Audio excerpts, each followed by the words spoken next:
நண்பர்களாக தான் இருந்தோம். பத்திரிகைக்காரங்க கிசுகிசுவால காதலிச்சோம். இயக்குனர் விஜய்.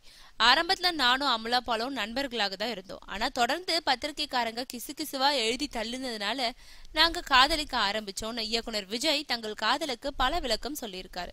தெய்வ திருமகள் படத்துல அமலா பால் நடிக்க ஆரம்பிச்ச நாள்ல இருந்தே அவரை பிரியாம கைகோர்த்து வலம் வந்தவர் இயக்குனர் விஜய். ஏதாவது டுபாக்கூர் விருது வழங்கும் விழான்னா 2 பேரும் ஜோடியா கை கோத்துக்கிட்டு தான் வருவாங்க. இதெல்லாம் பார்த்த பத்திரிகையாளர்கள் 2 பேருக்கும் காதல்னு எழுத ஆரம்பிச்சாங்க. தலைவா படத்தின் போது 2 பேருக்கும் காதல் முத்தி கல்யாணத்துக்கு வந்துட்டத பத்திரிகையாளர்கள் தான் வெளியிட்டாங்க. இப்ப திருமண நாளும் உறுதி செய்யப்பட்டுடுச்சு. இதை அறிவிக்க இன்னைக்கு விஜயும் அமலா பாலும் சேர்ந்து நடத்தின பிரஸ் மீட்ல நாங்க நண்பர்களா இருந்தோம், ஆனா பிரஸ் தான் காதலிக்க வச்சதுன்னு பத்திரிகையாளர்களை கல்யாண தரகர்களா ஆக்கிட்டாங்க. விஜய் சொல்றச்ச, இந்த திருமணத்துக்கு ஒரு வகையில பத்திரிகையாளர்களும் தான் காரணம். நீங்க அவ்வளோ எழுதினீங்க எங்களை பத்தி. அமலா போலும் நானும் முதல்ல நண்பர்களாக தான் பழகணும். எங்களுக்குள்ள ஆரம்பத்துல காதல் இல்ல, ஆனா பத்திரிகைகள் தான் எங்களுக்கு காதல்னு கிசுகிசுக்கள் எழுத ஆரம்பிச்சுட்டாங்க. அதுக்கப்புறம் தான் நாங்க காதலிக்கவே ஆரம்பிச்சோம்னு சொல்றாரு விஜய்.